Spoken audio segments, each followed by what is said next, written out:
Malcontent News is a team of journalists, activists, and researchers with three key missions. A commitment to show an unfiltered view of the before, during, and after of key events, live, as it happens. To defend the First Amendment using our rights of a free press. And to amplify the voices of underrepresented individuals including Black, Indigenous, persons of color, and the LGBTQIA+ community. Our team is committed to seeking equality for all and holding those in power accountable. The easiest way to support Malcontent News is to bookmark our website at malcontentnews.com, like and follow us on Facebook, subscribe to us on YouTube, and follow us on Twitter, TikTok, Twitch, Instagram, and in the Google News app. To provide financial support, you can become a patron, make a one-time donation through Venmo, or link your Twitch account to your Amazon Prime account and use your free subscription to subscribe to Malcontent News. Thank you for supporting independent journalism and for being a malcontent.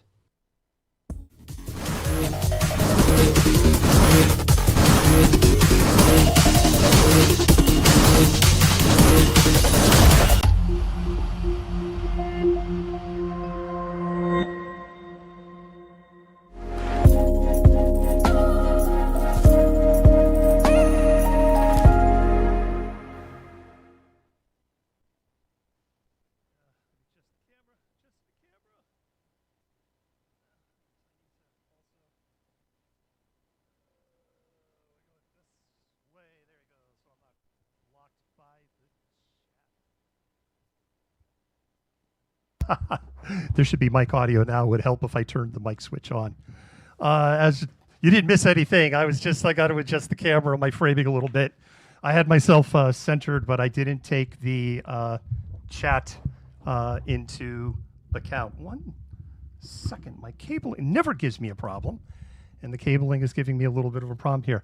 Yeah, if I look a little tired, yeah, I'm tired. It's been a week. As some of you know, anyway, there's so much to talk about, all of that intro stuff is, we used to do lives all the time. So all of that intro is actually really old. So people are like, oh my God, I'd never seen that before. Wow, amazing. You did all that. No. That a lot of that stuff is multi-years old and in desperate need of updating. Okay, so with all of that said, please be good to each other in the comments, please. And I do see your comments here right in front of me. The other thing is, like, if you're like, why isn't he looking? Like, you'll see it's like I've got monitors and there's just a stream of information that is coming in. There are people behind the curtain that are verifying or trying to verify the information. So let's get into it. And what I'll do, so you don't have to deal with me looking like my head is turned, is let me go ahead and pull this over to another monitor and give everybody here a little bit of background of where we were at. So yesterday, we had this in the Situation Report. Prigozhin released about a 30-minute video. We only included a very small clip of it. And we wrote this in the Flash Report, which went out earlier this afternoon, Seattle time. In hindsight, this was the equivalent of breaking off diplomatic relations before a declaration of war. In that 30-minute video, Prigozhin says that Ukraine has never attacked civilians in the Donbass going back through 2014. It's all a lie. That's number one. That the whole idea of this war in Ukraine was to put Medvedchuk into power so that the oligarchs, the FSB, and criminal elements within the Donbass could pillage the rest of Ukraine like they have been pillaging the Donbass from 2014 to 2022. Basically, all of that marrow had been sucked out of the bones. There was nothing left, and they wanted all of it. Prigozhin also said that Russia did not have the military capability, the military force, all the way back from the word go to secure all of Ukraine. That is something that when we were much smaller, and there was only just a couple of us last year in March, that we completely agree with, because we were saying in March of 2022, if you do the math, if you're going to occupy a country, the math is you need one soldier, but trained to being a police officer in administration for every 20 citizens that you have under occupation to prevent an insurrection. Then on top of that, even though you actually need more, because you just can't park those soldiers and never rotate them. So you have to rotate people. In order to do that, Russia would have needed an army of 1.6 million, 1.3 to 1.6 million people. To pacify all of Ukraine, would need an army of close to 3 million people to maintain an occupation until it was absorbed and stabilized. There's not a country China doesn't even have 3 million active duty soldiers. So this was a boondoggle from the word go.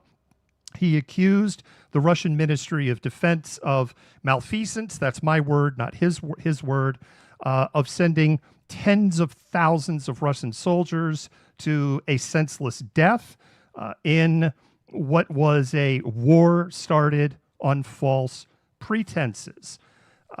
This was extraordinary, and we only included because this came in basically as we were finishing up the situation report last night.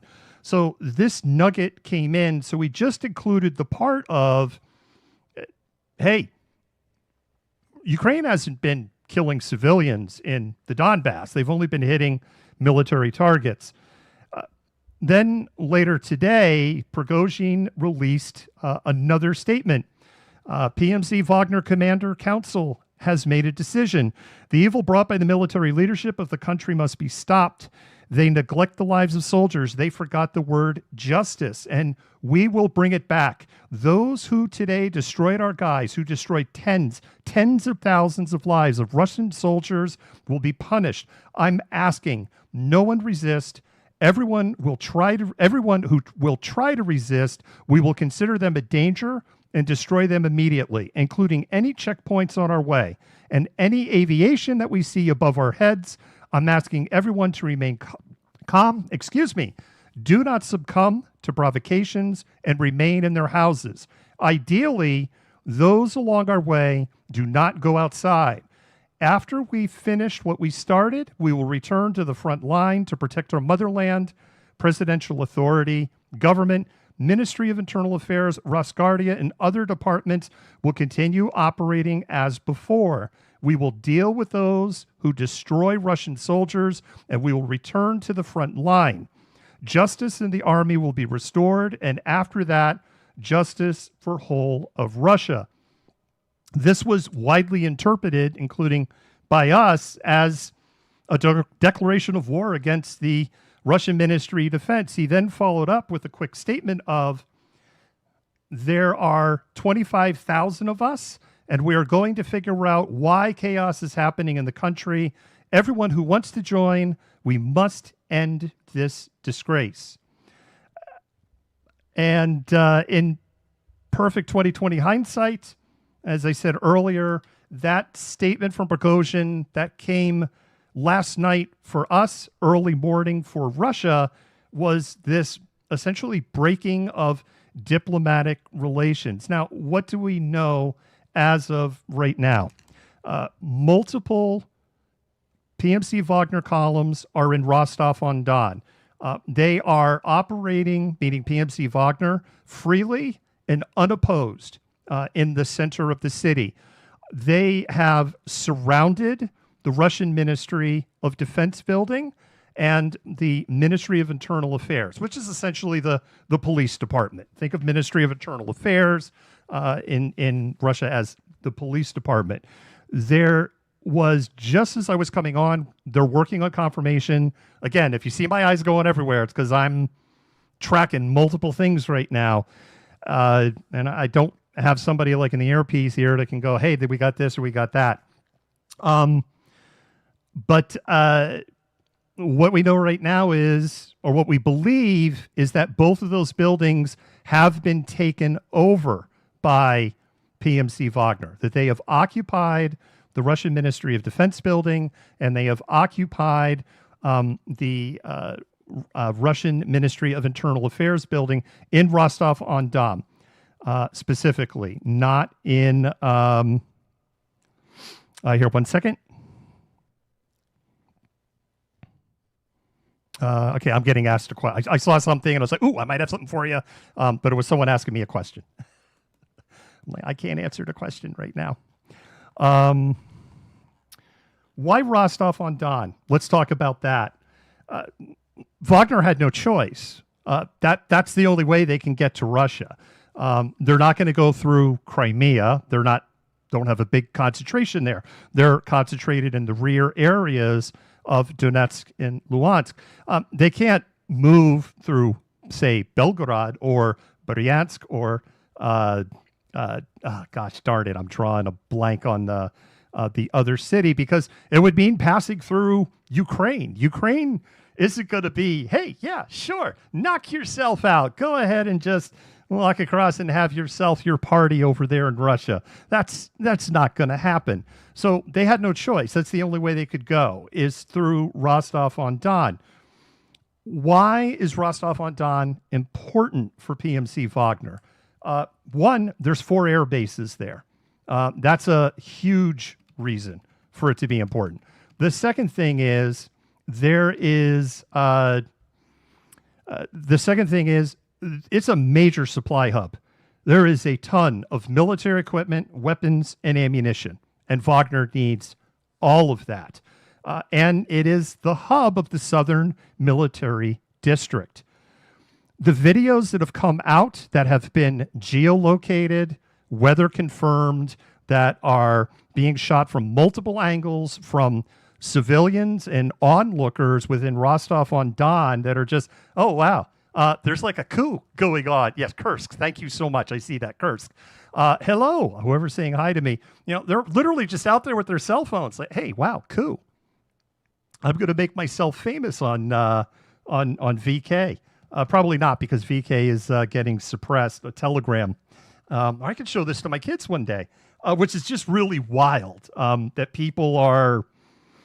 civilians are not grasping the gravity of the situation. Potentially, they could be going there, and how tense and how quickly this could go south. The other thing that we've learned is the IFF, friend or foe markings for PMC Wagner are red. So PMC Wagner military vehicles are marked with red stripes, red markings. This we know. And that's why just before I jumped downstairs to go take a shower for the first time of the day, we on our Twitter, those are Wagner tanks that have surrounded the Ministry of Defense building in Rostov-on-Don.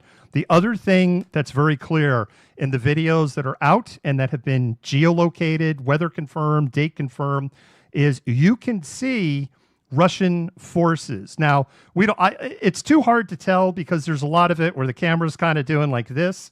So it's hard to tell if they're Rosguardia, are the Ministry of Internal Affairs, or the FSB, or the FSB State Border Service. At the end of the day, all of that is academic. But clearly, there are what should be Russian-aligned forces that are literally just watching the columns go by. There is a video that is just shocking of what's supposed to be a closed checkpoint into Rostov-on-Don. There's about a dozen, what you would say are Russian-aligned soldiers at that checkpoint. And they're just like, hey, welcome to Rostov-on-Don, guys. Please don't get too crazy.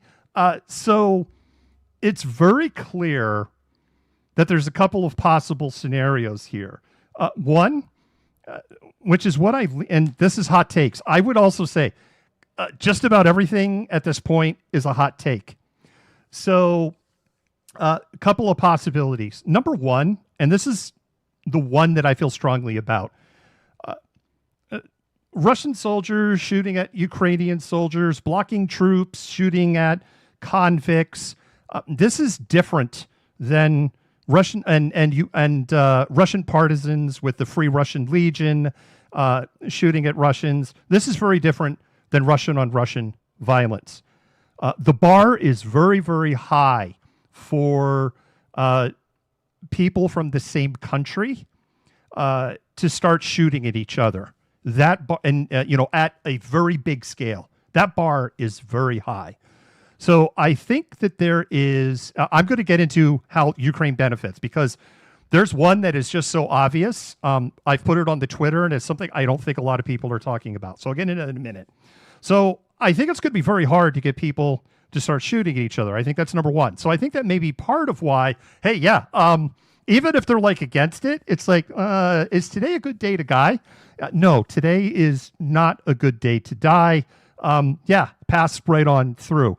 If you're 12 guys at a checkpoint, lightly armed, and there are, multiple trucks filled with very loyal to Prigozhin Wagnerites, and tanks and armored personnel carriers, and infantry fighting vehicles, and MRAPs and infantry mobility vehicles, you're probably have some degree of not today. But there could also be a degree of, I don't want to be killing my own Russian brothers. There's a second possibility. If you think about in Rostov-on-Don, I mean, we get that there's the message that's coming out of the Russian Ministry of Defense. And we've been saying since December-ish, I would have to go back to the situation reports. But sometime in December, we started to say that it's getting to a point that it's going to get harder and harder to hide the truth of what's going on with Russian forces in Ukraine and the scope of the losses and the failures that are happening there. And if you're in Rostov-on-Don and you are FSB border, FSB security, Ministry of Internal Affairs, the police, you know the score. You know the reality, because you're seeing the wounded come through. You're seeing the 200s and 300s come through. You're seeing the equipment coming out. You're seeing the blown up equipment coming back through to get repaired. You know the reality. You may not say it out loud, because don't say war. You could go to jail for 10 years, and then you'll get recruited into a Russian penal unit and have to go fight in the military, even though you're already in the military. So they're not going to be talking about it, but they know. And for some, it is possible that Prigozhin's message of the Russian Ministry of Defense has lied to you. We are not winning the war. We are suffering catastrophic casualties. All of this has happened to just make the rich richer, which is ironic because Prigozhin is rich. But he positions himself as the everyman, the guy next door. He's very heavy into that positioning, and it resonates with the Russian people. So there could be a degree that goes, you know what? Prigozhin's right. I am getting lied to. I'm not going to go die for these a-holes anymore. I'm done. The other thing that is almost has to be assured is that within some Russian units, within the Russian Ministry of Defense, within the FSB, within all of these organizations, there has to be people that are loyal to Prigozhin. So I think you have these three aspects that are going on why we're not really seeing heavy resistance. This became very real earlier today. I've seen some people saying this in the comments. We have geolocated and confirmed at least one video where Wagner and forces aligned with Russia, so we'll say Russian nationalists, were shooting at each other. And at that point, it's gotten very real. We have seen the claims of 2 helicopters shot down, but videos didn't happen. There is a video of an Mi-8 helicopter being shot at potentially by a man-pad. That video came out after the video where the 2 units were shooting at each other. So that video has more weight now. There's been a number of videos showing helicopters flying over a city. It's hard to say if that's Rostov-on-Don or not. Right now, it is hard to say if those videos are accurate, if that's timely.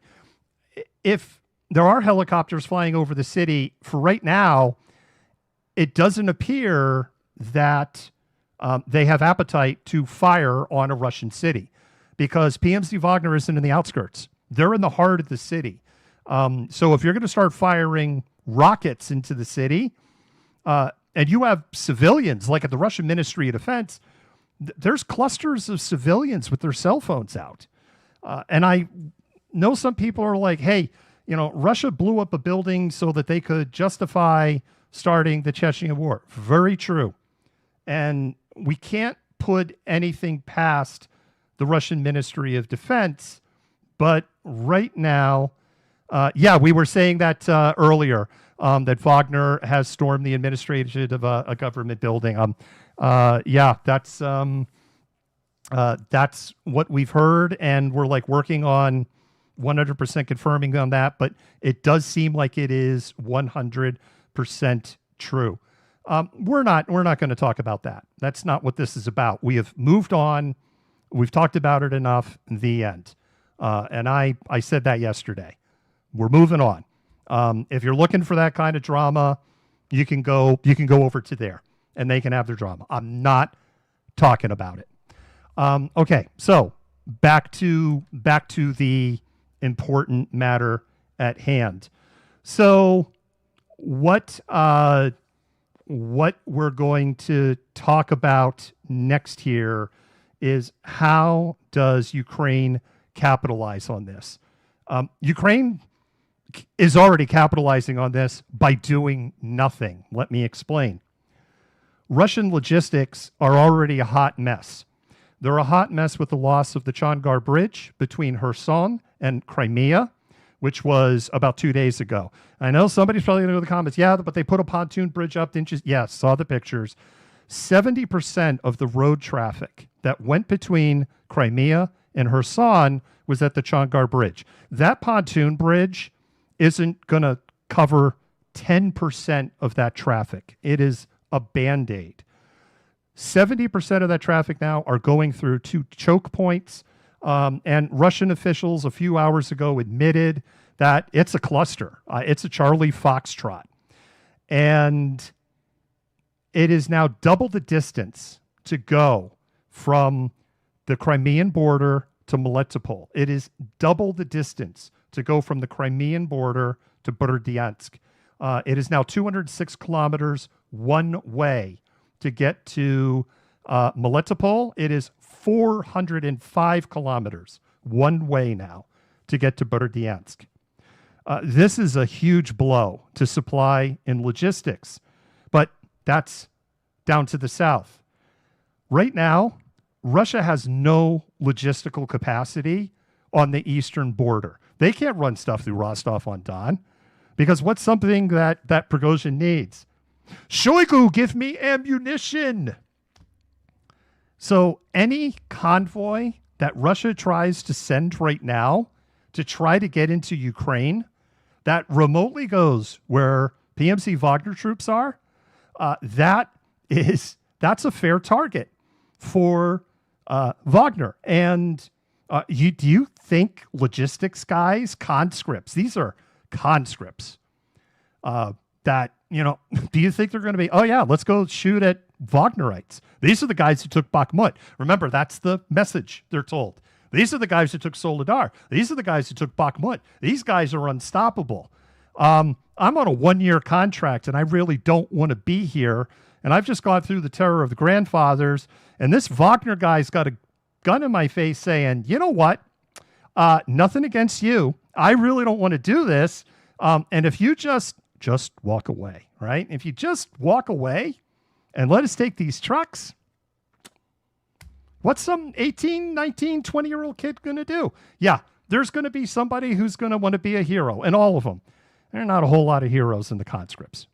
And again, it goes back to, I'm going to be shooting a fellow Russian. This is so different. It's so different. So the loss of Rostov is a logistical nightmare for the Russian Federation. So what do we know about Russian logistics? We know that the forward units, the units that are most forward on the friendly line, on the friendly line of troops, the flot, or line of contact, zero line. Russians call it the zero line. They have 3 to 5 days of supplies, as does, if you move backwards to the battalion headquarters, they have 3 to 5 days of supplies.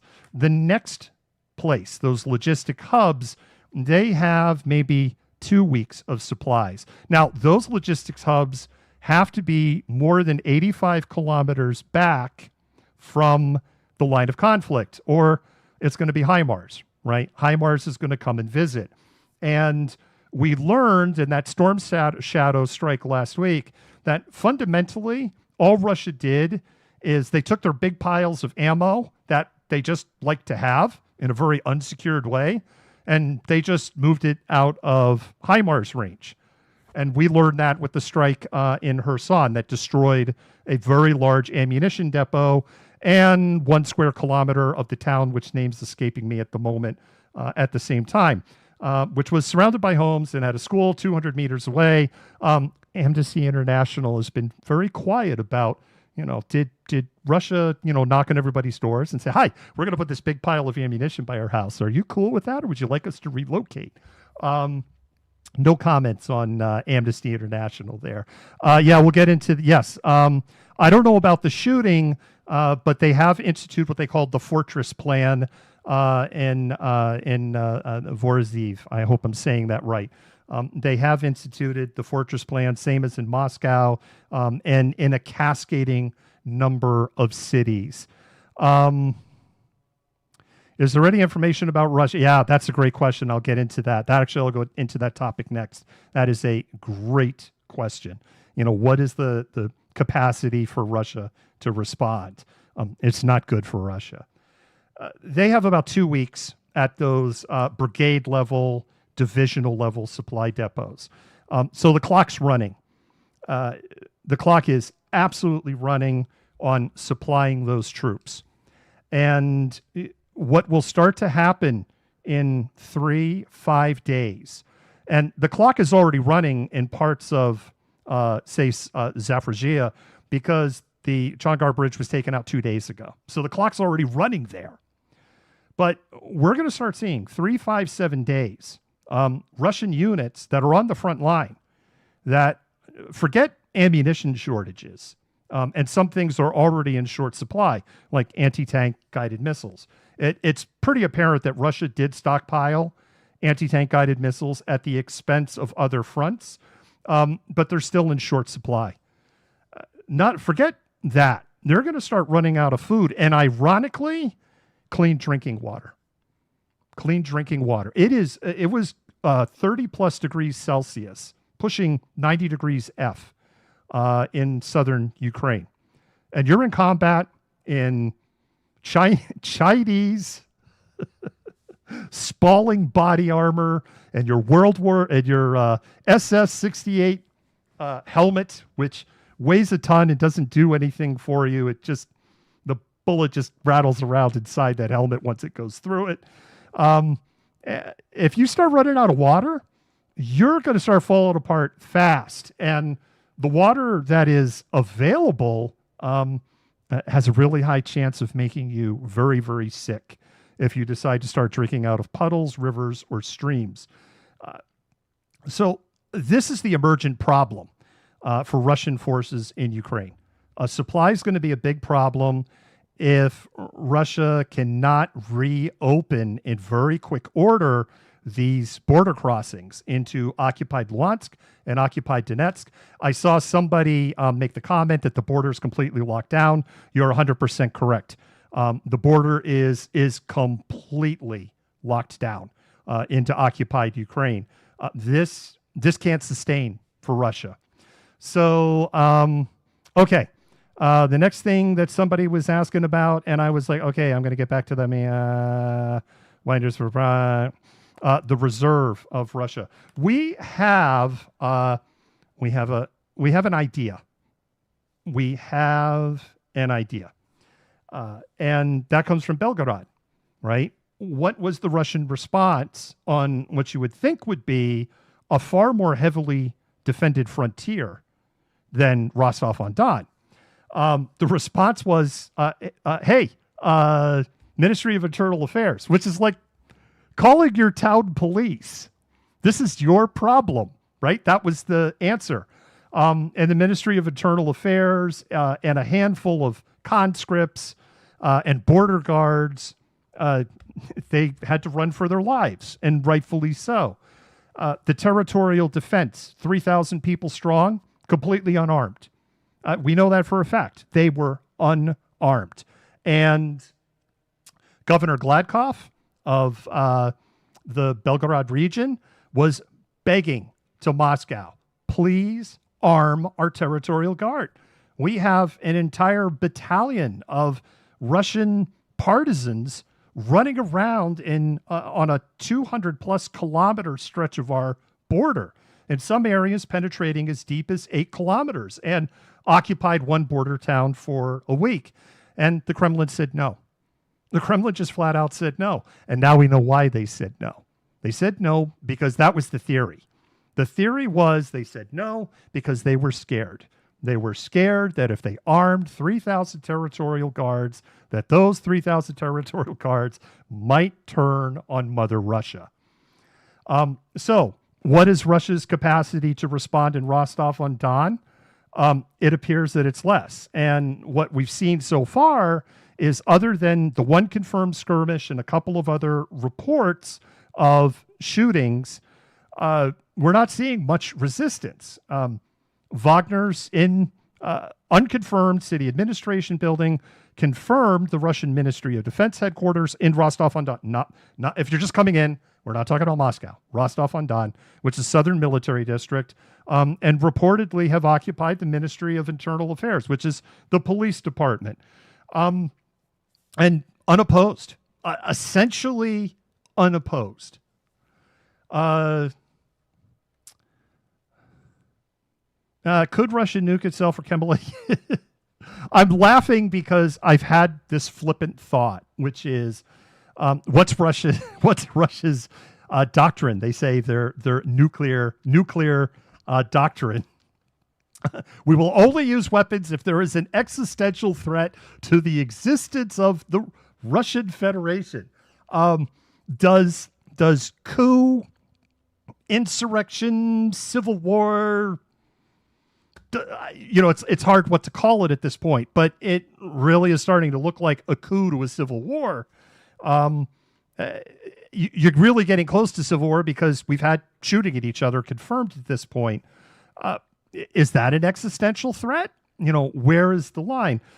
No. At the end of the day, again, I say it laughing. I don't see Russia using CBRN, chemical, biological, radiological, nuclear weapons on Russian soil. Could Russia lose control of some nukes? This is I know this is something everyone's like, oh God. It's a great question. Here's the thing. The codes, right? The codes to turn them on, they're not with the nukes. They're in Moscow. They sure as hell better be in Moscow. They're in Moscow. So you may have a nuke, but you're not going to have but you may get the nuclear weapon and you may not have the core.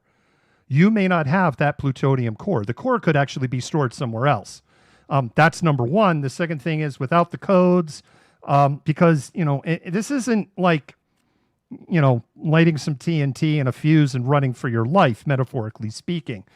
To get that reaction is a very complex, to get that implosion. I know it's a tough word with what happens, but that's what it is. You are imploding a plutonium core to create that explosion. Without the codes, you're not going to have the computers within the device itself to get that implosion. So getting a hold of those weapons without the codes or without the know-how, all you've got is the material for a dirty bomb. You could take that plutonium core, break it up, develop a dirty bomb, and it would also mean that anybody involved in that process, it's a one-way ticket. So In the Forsey region, nearby there's a shooting battle. The entire total section M4 highway is closed. Column military gunmen, including tanks. The truck is on fire. All right, here, 1 second. 1 second, 1 second, 1 second, 1 second. Because I'm just, the intel feed here has just been streaming by as I've been talking.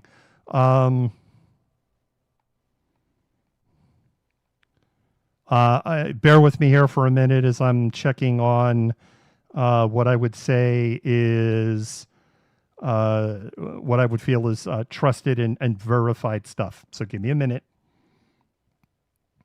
Please stand by. Yeah, I know about that.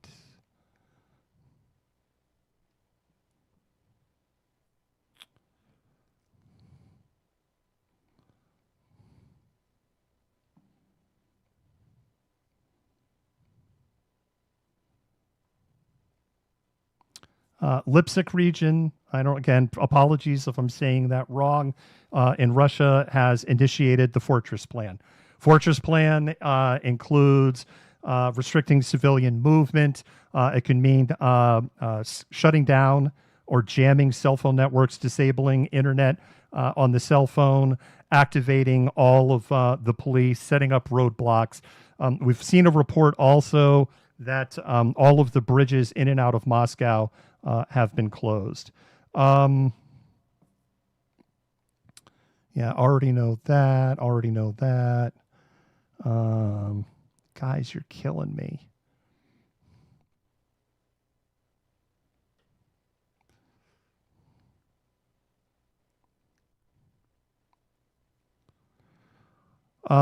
There is a lot of unconfirmed reports, of Russian military units defecting and aligning themselves behind Wagner. There are a ton of unconfirmed reports. Videos, pictures, right? We need to see commanders making statements saying, hey, my guys, we're behind Wagner. But there is a ton of reports. We got to be really careful here. I'm not saying that this is like Operation Valkyrie in 1944 in Germany, but during Operation Valkyrie in Germany in 1944, in an attempt to depose Hitler, one of the first things that they wanted to do was to take over the information space. And they declared, hey, Hitler's dead. And they sent out all of these messages. Hitler's dead. We're implementing Operation Valkyrie. Russian units start of Russian. Freudian slip. They were allies once upon a time, Soviet Union and the Nazis. Let's not forget that. German troops started following the orders. And of course, this created a lot of confusion in the information space. So this is one of the reasons I'm being very, very cautious in making a declarative statement of, oh my goodness, 15 units have defected to Prigozhin.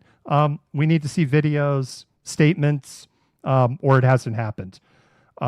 It's believable. If I didn't think it was believable, I wouldn't mention it. So it is very, very believable.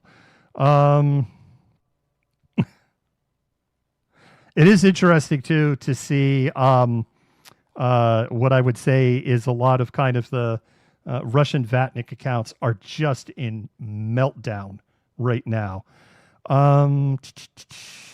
Yeah, there's people that are just jumping on. Yeah, absolutely. The whole Rostov-on-Don thing. Yeah, someone's asking about that. Unclear if the Southern Military District, again, what we've heard is it's been taken over. I'm not seeing anything about shootings in, nothing confirmed in Vorsi. I'm not seeing anything about that.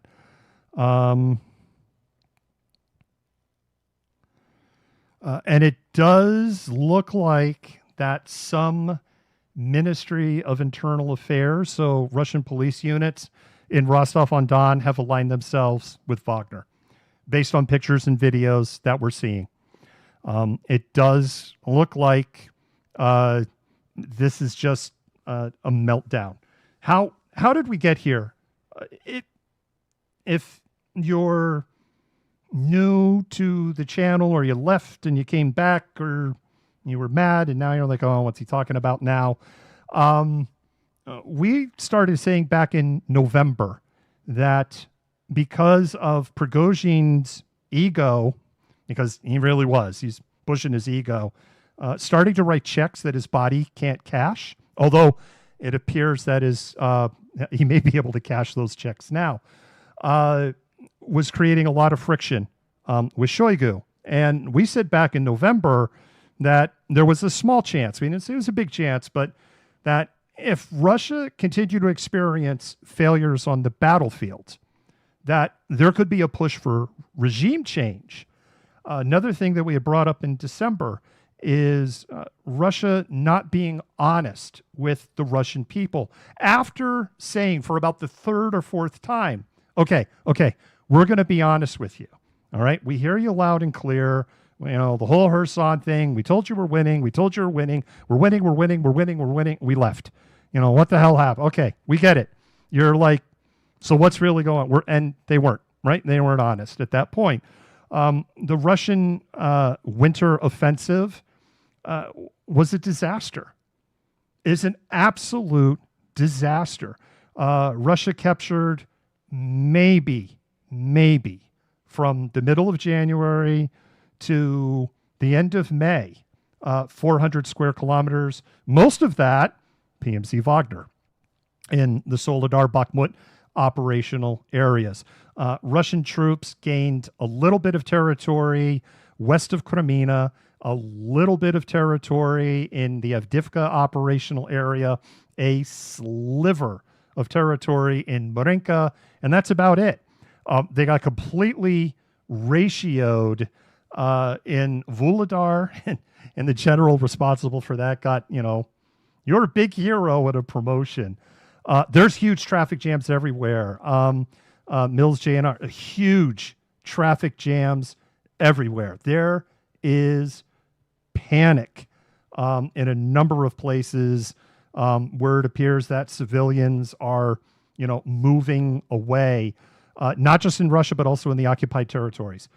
We've seen some videos, not just at the Chongar where that bridge, that's just a hot mess to begin with. We're seeing traffic jams everywhere, which makes it worse for Russian logistics because the roads are all clogged, which hurts Russian logistics. So this has been simmering and simmering and simmering. Prigozhin, oversized ego, open war of words against the Ministry of Defense. A growing feeling, particularly in the Milblog community, but under the surface in the Russian population of, you're not being honest with us and what's going on. I had a brother-in-law who passed on 32 years in explosive ordnance disposal in the U.S. Air Force. He retired as an E9. So yeah, he was a big deal once upon a time. And he was talking to me when I was a wee little lad. And how can you have a brother-in-law and be a wee little lad? My parents had me very, very late in life. I have two brothers. One is alive, one is not. The one that was alive is old enough to be my father without raising an eyebrow, without people going, so what's the scandalous story there? So there's a huge age gap. When I was born, I had a brother, which is this brother, was fighting in Vietnam when I was born. That's how big the age gap is. So with that said, my brother-in-law was telling me, and I was talking about the Afghanistan war with him, and he was explaining to me like how the Russians just lie to their people. And I'm like, well, how do they figure it out? And I'll never forget what he said. He said, because Johnny won't come marching home, which is a reference, if you're not familiar, to a song. I believe the song is from the Civil War era, which is when Johnny comes marching home, hurrah, hurrah. And I immediately got it. And it's like, the bodies are going to start piling up. The bodies have been piling up. Why would the Russian information agency say, no more obituaries? That's it. No more publishing obituaries. Nope. You can't publish obituaries of anybody who died in the special military operation. Why would they do that? Because they don't want people to know how bad how the situation is. So Then you have PMC Wagner is cut off from recruiting from prisons. It does appear they were cut off from ammunition in February. It does not appear they were cut off from ammunition in May when Prigozhin was going, I've been cut off from ammunition again. There was no reduction in fire. There was no signs at all. It really looks like he was just looking for a way out because he was combat exhausted. But it does look like he was cut off from ammunition. Kremlin cut off all communications with him. And he had a ticking time bomb from a staffing standpoint that when he got to May 1st of 2023, a lot of the prisoners that had gotten recruited recruited into Wagner were hitting their 6-month contracts and were going home. And he knew he had that ticking time bomb. That was the reason he wanted out of Bakhmut. And as we explained, because I know he's like, I'm leaving on the 10th, then he'll leave on the 10th. What Prigozhin said was, I was told if we leave on the 10th, we're going to be accused of treason. I'll be accused of treason. Fine. We're going to stay until we're done, and then we're going, and we're going to get this done as quickly as possible. That seems very plausible, that was the card that was played. You had Sergei Shoigu form his own disastrous private military company, Storm Z, that they're in the process of shutting down. So you had all of this happen. And then you have the Russian Ministry of Defense go, all private military companies, volunteer units, you're all going to be subjugated to the Russian Ministry of Defense. You have to sign contracts to the Russian Ministry of Defense, and you will take orders from us. And this wasn't just aimed at Prigozhin. This included Colonel General Ramzan Don Kadyrov. Don. So it included everybody. And Prigozhin's like, I'm not signing the contract. And then he did this political theater where he's like, see, they won't take the contract from me. And then it turns out it's not the Russian Ministry of Defense contract. It's his contract that basically says, you're going to hand the Russian Ministry of Defense over to me. And I'm going to be in charge, which of course they're not going to sign that. And the deadline was the 20th of June for the transition to July 1st for this. So contracts had to be signed by June 20th to have this effective change in command on July 1. And the day came and went, and we put in the situation report. This is it. This has come to a tipping point. This is either going to now blow up because there's no off-ramp, or someone is going to blink. So either Prigozhin will hang his head and go, fine, and sign the contract, or the Russian Ministry of Defense will go, fine, and continue to let them be PMC Wagner. But the Russian Ministry of Defense continued to push this, and Prigozhin had enough. That's it. This is his play.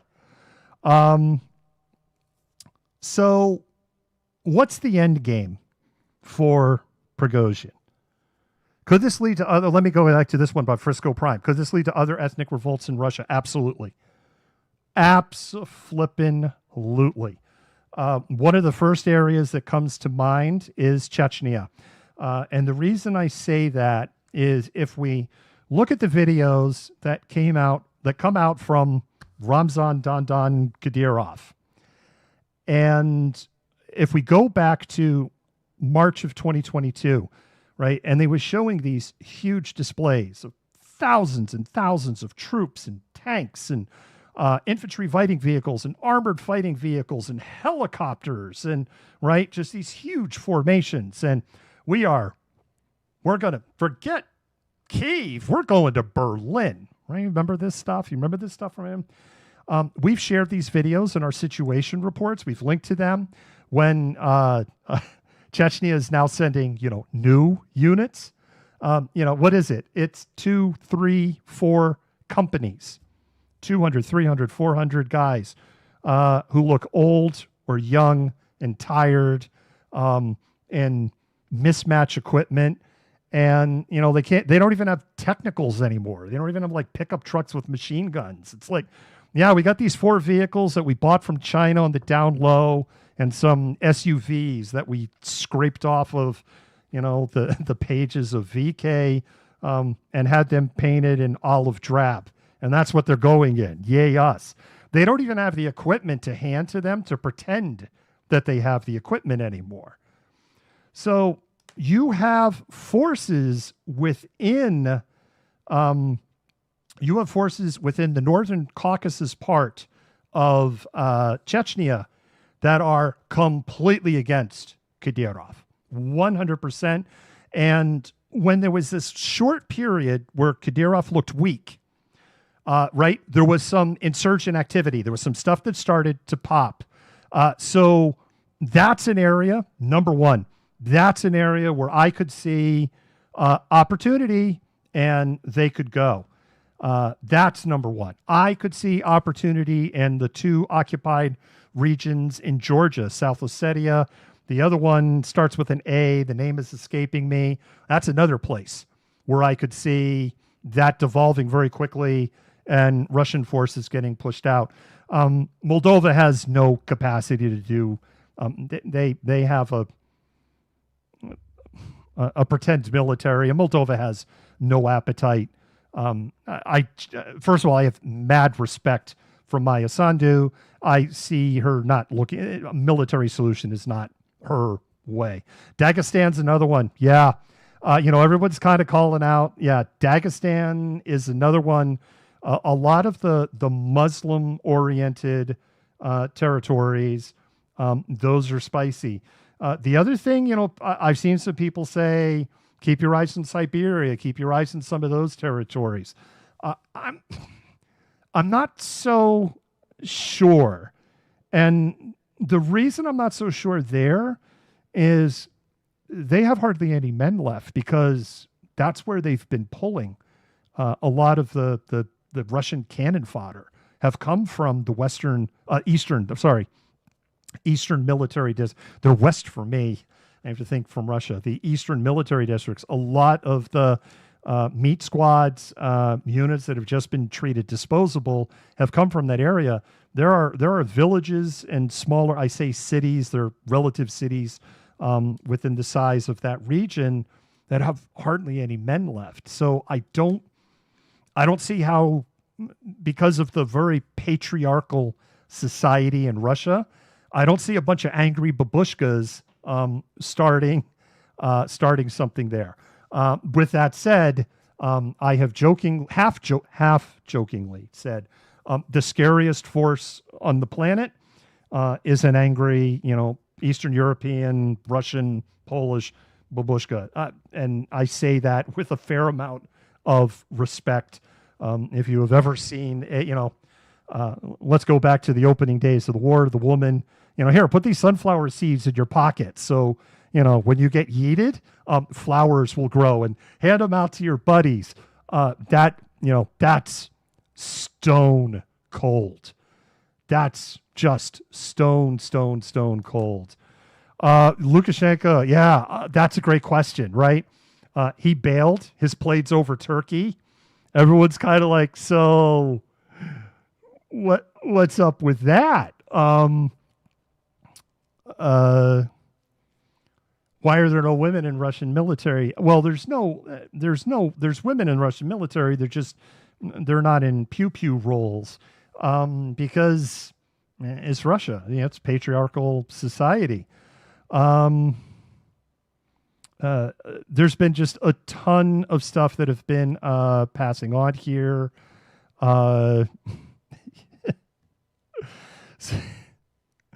OSIT Defender is shared a little video of a worker, just like a street worker, and they're doing their job. They're cleaning up the trash on the street while there is this armed standoff in the background at the Russian Ministry of Defense building in Rostov-on-Don.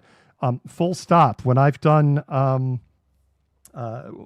conflict reporting, I've witnessed this firsthand. I was in an area that was just an absolute powder keg.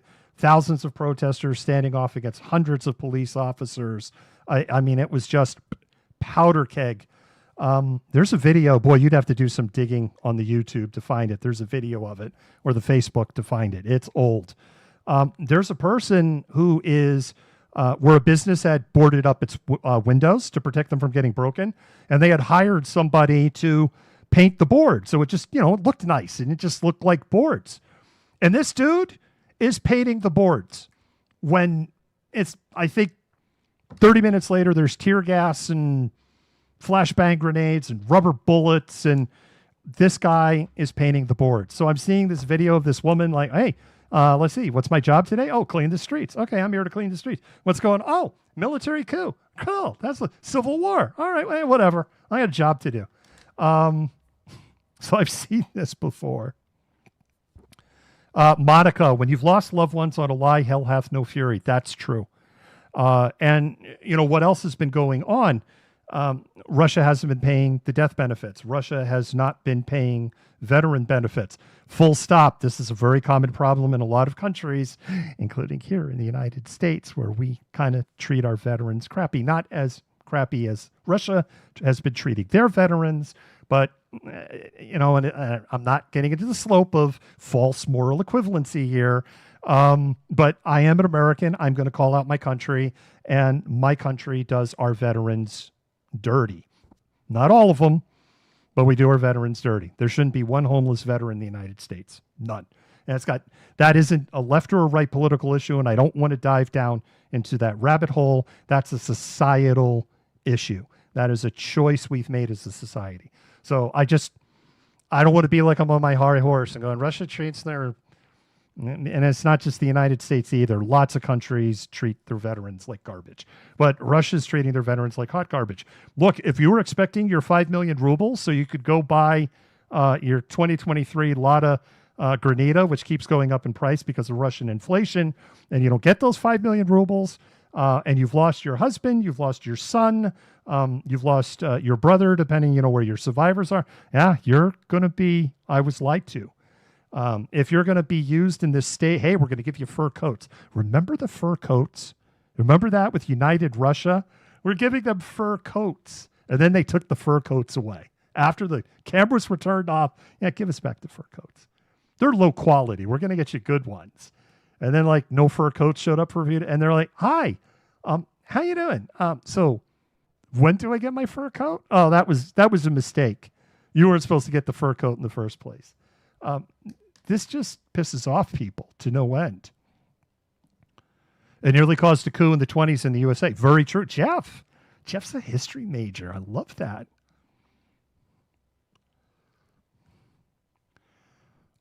Do you think Pan is for Wagner to become the Russian Minister of Defense and keep Putin in power?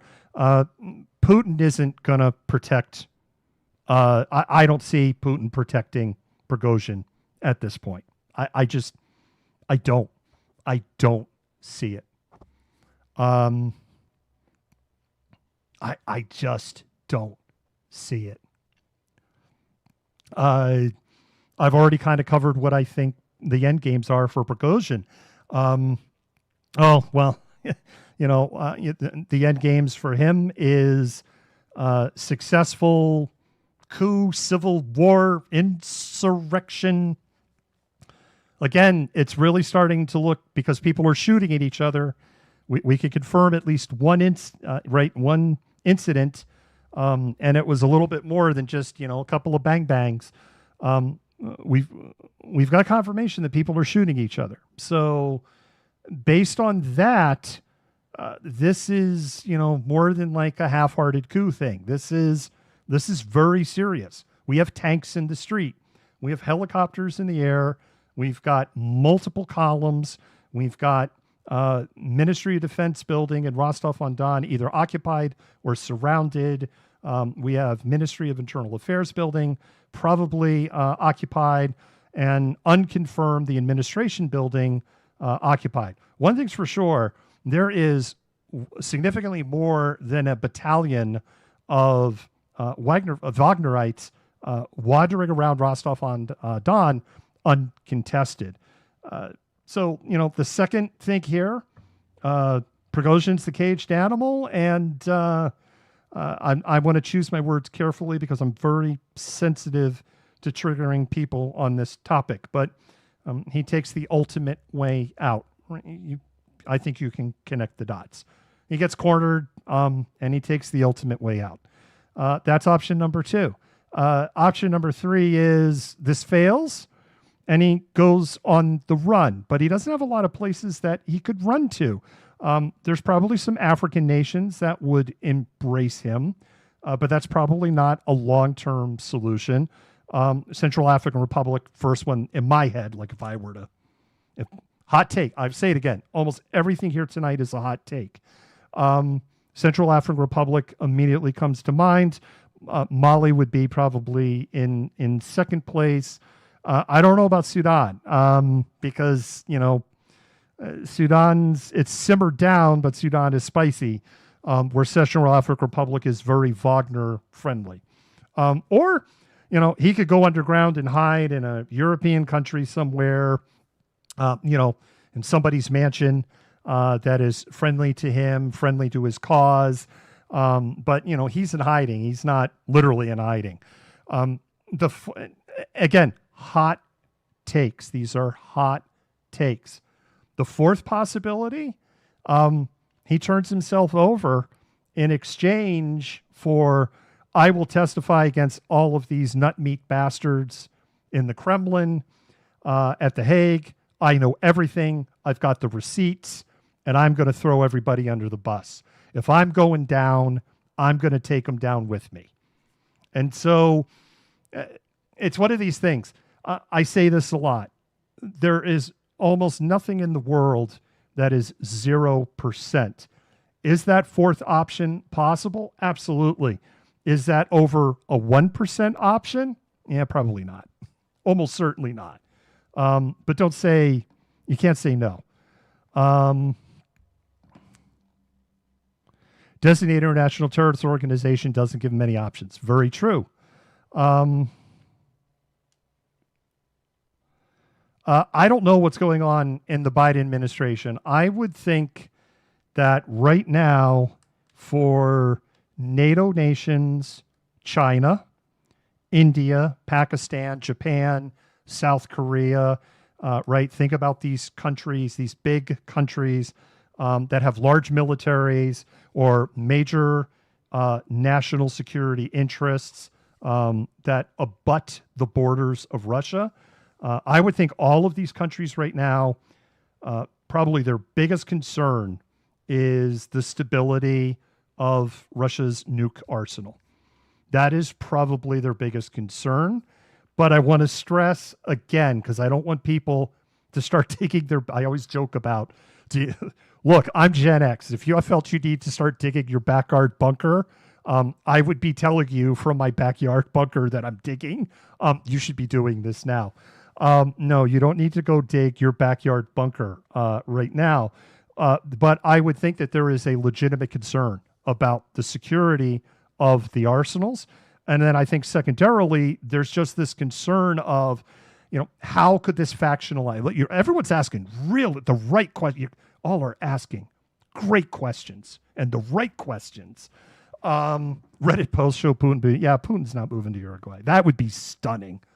That would just be so stunning. Okay, so with that said, where was I going with that? With that said, I got distracted with the Putin and everything. I would think that that's probably their biggest concerns. I would also think that there's probably scenario planning going on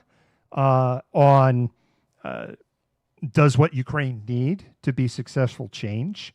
And is there ways that NATO can quickly respond and go, hey, if we can give Ukraine these arms, these weapons, this equipment, they can capitalize on this situation. And we have this stuff forward deployed and we can move this in very quick. And it doesn't involve a lot of logistics or training to get that there. I wouldn't be surprised, again, for not just NATO nations, but China shares a very sliver of border directly with Russia.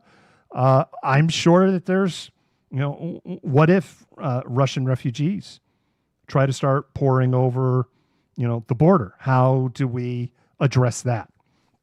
Right? What if things really start falling apart? And all of a sudden, Finland's got Russian citizens, not soldiers, just regular Russians, that are like, you know what? Things are insane. And I don't think I want to be here anymore. I wouldn't, because here's the thing you got to understand. And there's a bunch of reasons.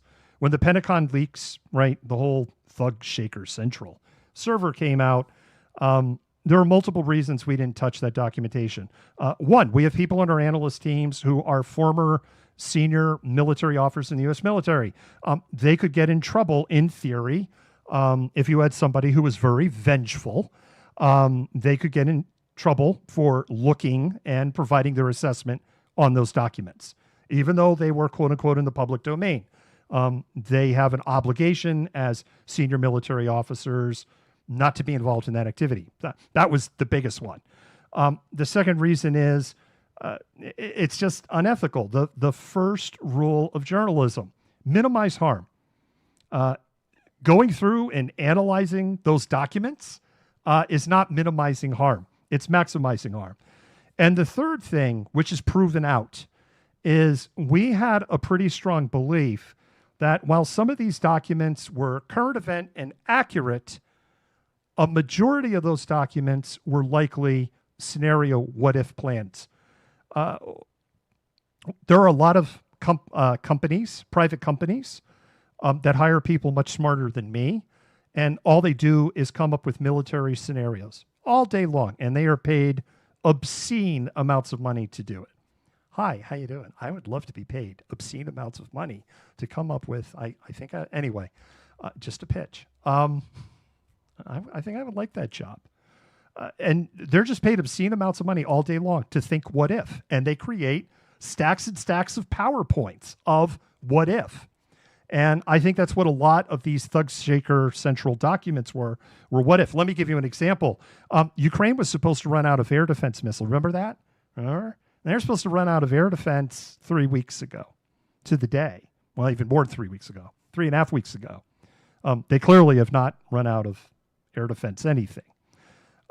So again, probably a scenario and a planning document. The reason I bring that up is there is probably a lot of scenario and planning documents that are either getting dusted off and going, okay, we have armed insurrection in Russia. Where's that plan? Here it is. That plan was last updated in 2015. Damn it. All right, get somebody from the so-and-so corporation. They need to start rethinking about this like right now. Like we need an update to this contingency plan in the next 12 hours. There's probably a crap ton of that going on, not just in the United States, in the UK and France and Canada and Tokyo and on and on and on and on.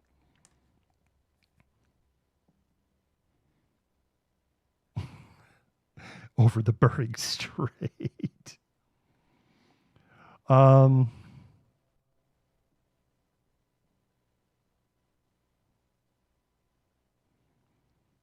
Do you know anything? No, we don't. We don't have a troop number in here.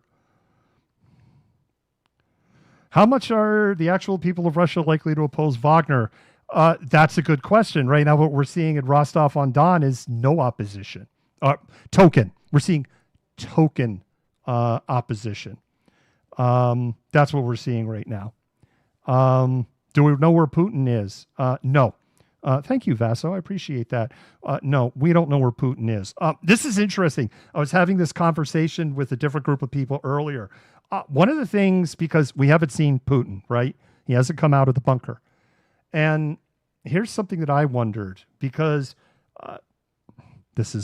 sometimes I bring stuff up, people get, this is not a political statement. Let me just preface that. Not a political statement. George W. Bush. So Bush 43, 9/11 attacks. First plane hits about 8/11 in the morning, roughly. The second plane hits, if I remember correctly, about 30 minutes later. Don't hold me to the exact on that timeline. It's when that second plane hits, where Bush is reading My Pet Goat, and one of his senior advisors comes over and just whispers to him, second plane, we're under attack. And his advisors believe that he did the right thing in the moment to just be like, I'm just going to keep reading the book. And I don't know, right? There's 20 plus years of hindsight. Historians can argue about that all day long after I'm worm food. It was 12 hours, almost to the minute. Bush made his statement from the White House at 8:30 p.m. D.C. time on September 11th. So it took 12 hours for Bush to sit down. And he was heavily criticized, very heavily criticized. Certainly from the Democratic side, but from some Republicans, for taking 12 hours to address the American people. And the American people were, I was an American then, like, what the hell's going on? And it did start reaching a point like, well, geez, that's great. Bush is flying around in the Looking Glass plane, right, on Air Force One, I should say. He's in doomsday plane mode. The vice president is in an undisclosed bunker where he spent the next 7 years, it seemed. It seems like anytime someone would know where Dick Cheney was, he's in his undisclosed bunker.